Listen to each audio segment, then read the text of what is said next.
Well, thank you all for staying late.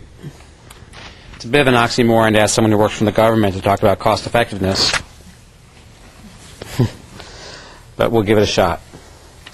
What I'm going to talk about is, in terms of atherosclerosis imaging, some concepts of what's it going to take and whose responsibility is it. I'm not going to send you out with a number. This is the cost effectiveness of calcium scanning. Because, as Leslie mentioned, there's so many assumptions. And your assumptions are not my assumptions, are not his assumptions. And since it's very assumption-based, the numbers you get have a somewhat air of artificiality about them. Certainly the leverage point is that in terms of calcium screening, the risk of heart disease, certainly developing coronary disease, is certainly increased if calcium is present. And the potential does exist to capture risk that's misclassified by heart disease risk factors. The cost of screening, though, for subclinical atherosclerosis to identify risk is really poorly understood. And so what factors will influence the cost effectiveness? I think this is a necessary but rigorous standard for a diagnostic test. We tend to think about cost effectiveness from the standpoint of therapies. But what we have to view then is cardiovascular prevention as a continuum. It starts, as we've heard so many talks tonight, about screening to detect. But it moves on from there and must lead to treatment that's adhered to that prevents outcomes. And what we're all talking about here tonight is right here, screening for detection. But where we're all very responsible is on this second line. As another principle, anatomic screening has to be additive to risk factor screening. That is, the comparison has to be between multivariate modeled risk, such as with the Framingham risk score, versus that plus some anatomic tests. In this instance, we'll talk about EBCT. And I think, as Leslie mentioned, its weakness is that it talks only about mortality and adjusted for quality, but it is what society asks for, and that is quality adjusted life years saved. So what are the modeling considerations? What do we have to be cognizant of if we're going to think about using any test, the test that you're interested in a cost-effective way? First of all, it begins, what's the population in which it's applied? What's the risk of that population? As Leslie mentioned, cost-effectiveness in a low-risk population will not be as high, as favorable as in a higher-risk population. The second is the aspects of the test itself. What's the incremental value of that test for risk prediction, and what's its actual financial cost, its actual cost? And then there's a concept of induced testing and incidental findings. Induced testing, tests that follow on as a consequence of the first test. Fourthly, what additional medications are used, and what's their cost and what's their efficacy. Lastly, there's the concept of utility. And utility is a really important concept when we think of quality adjusted life years saved. Utility is, if you've got arthritis, what's the value of every day compared to someone, for you, compared if you didn't have arthritis? Think about that for a minute. The burden of a diagnosis on a daily basis is measurable. And in fact, a study called the Beaver Dam study measured this in a screening population and asked people, what's life like for you with your diagnoses, various diagnoses that were prevalent in the population. And in fact, for most symptomatic diagnoses, it was below 90%. Life was less than 90% as good as if they didn't have the diagnosis and using time trade-off methods. Even for a asymptomatic diagnosis like hypertension, where it engenders medications, visits, and so forth, quality of life is degraded. And so as we label people with subclinical diagnoses, we've got to think about the effect on the utility of life. And quite frankly, we don't know. No one has ever studied the utility of a year of life with a subclinical atherosclerosis diagnosis. It's something we don't know of. For hypertension, though, it's 94%.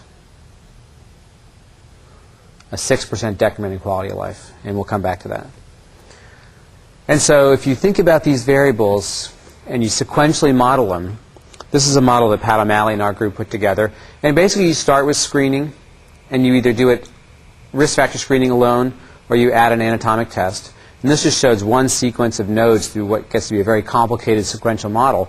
But then you identify people as what their risk is, what the incremental risk shift is. There might be some induced testing. Some medications might ensue. There might be incidental findings from the scan. And then you've got to model in the effectiveness of the medicines and so forth. And what you wind up with is a number. That number is based very highly on assumptions and variables that you input. In a model I'm going to describe to you that's in press, we made a variety of assumptions. First is that there would be increased identification using EBCT of individuals at risk, and that shift would be to approximately fourfold increase. That is, there'd be an incremental fourfold increase in risk in the identification of at-risk individuals using calcium scanning, and that it would occur at modest costs, around $400 per patient. We took costs and model costs from the perspective of the payer, not society. This is a common way to do this, the payer who would be paying for the test. And then looked at induced costs, assuming as a base case that medicines would cost on average $300 a year, and there would be some incidental findings that would engender costs. In at-risk individuals, an at-risk individual is someone who was identified as being at greater risk on the basis of the anatomic screening than by the risk factor screening.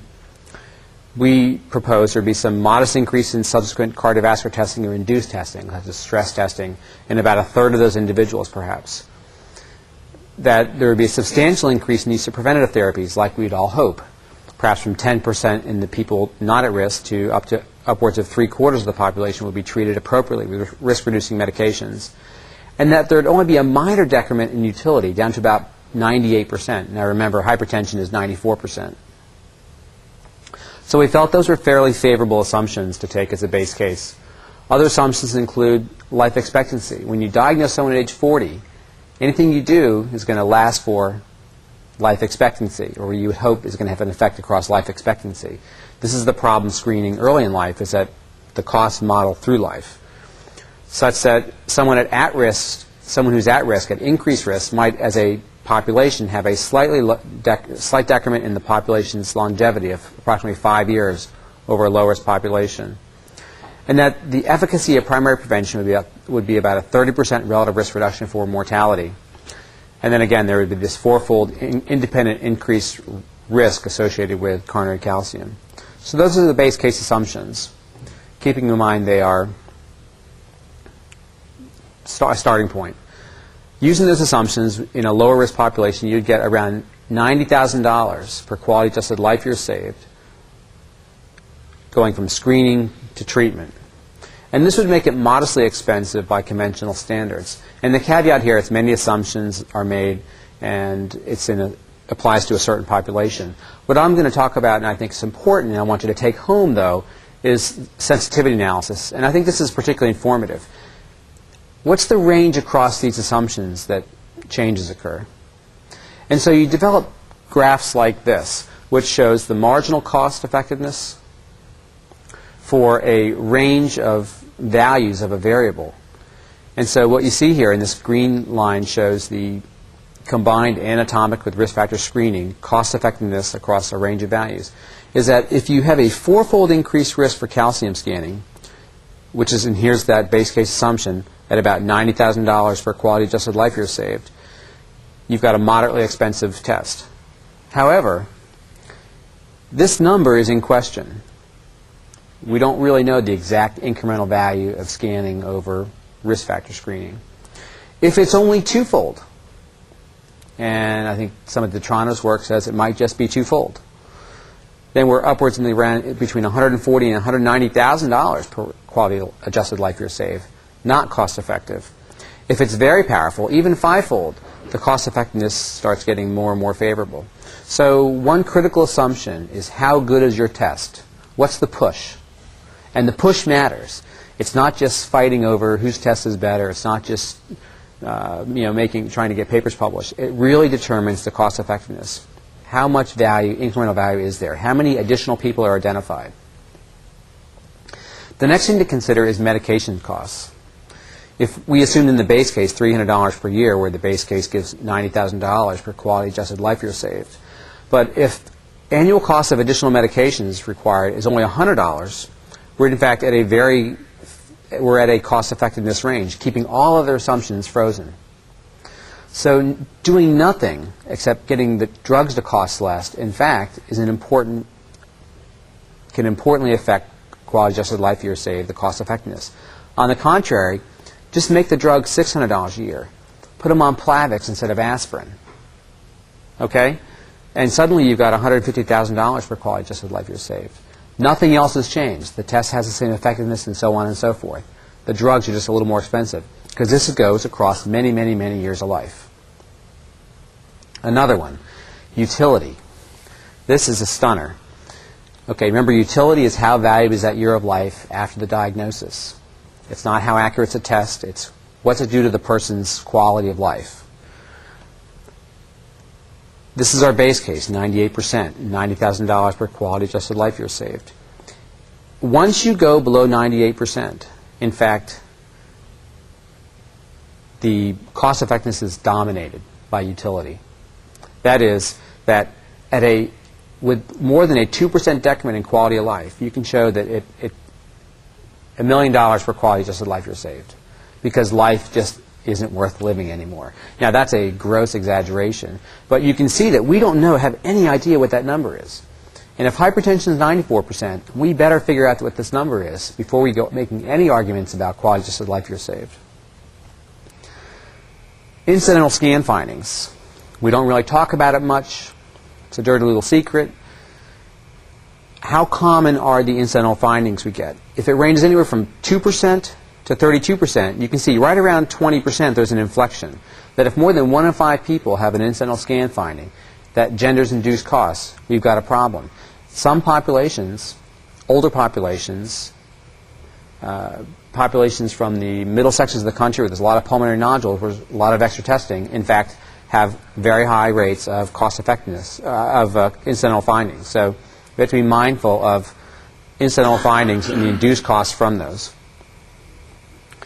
And lastly, it's the mortality reduction on medications. The test is only going to make us treat people, and those treatments have to be effective. Otherwise, there's no even chance of cost effectiveness. And we assumed a 30% relative risk reduction for mortality. Beneath that, again, it's dominated. And so if we don't have effective therapies, if anything less than a 30% relative risk reduction in terms of mortality for our therapies, in fact, no screening test can be cost effective. So this is a tornado diagram showing you the different important variables, and and across a range of their values, the range of cost effectiveness observed. And it's a useful way to sort of portray the sensitivity of different variables on cost effectiveness within a model. What you see here is efficacy of primary prevention ranging from 50% relative risk reduction to 10% relative risk reduction. Utility of medicine with the subclinical diagnosis ranging from 0.99 to 0.95. The predicted value of the test, 5-fold increase to 2-fold increase. Incidental scan findings, cost of medicines from $100 to $600, and the cost of EBCT ranging from free to $800. Basically, what matters most is these two things here. The predicted value of the test really isn't that strong, doesn't have that strong an influence. Incidental scan findings are not that strong. The cost of medicines, while important, is not that strong. Nor is the cost of the actual test. You can give the test away. It's what happens outside of the test. And if we don't have effective therapies, and if we degrade quality of life too much, it's all for naught.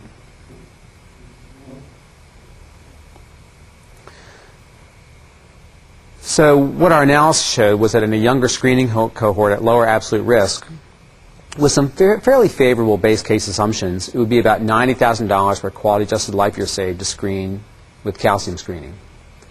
But the marginal cost is dependent on a variety of things. One is the independent incremental predictive power for calcium scanning over Framingham. It's got to be at over 4-fold, at least over 2-fold, or we're not going to get anything out of it. And then medications. We have to have, utility has to be over 0.98. This is not well defined. This should be defined. The efficacy of these treatments has to be strong, and they have to be low cost. So health systems, insurers, and society need to understand the cost of new technologies that screen for coronary disease. And what I'm going to leave you with is a thought that cost effectiveness is going to be a partnership between imaging modalities that are accurate and independent. That's where most of us spend our time thinking. But it goes way beyond that. It goes to providers.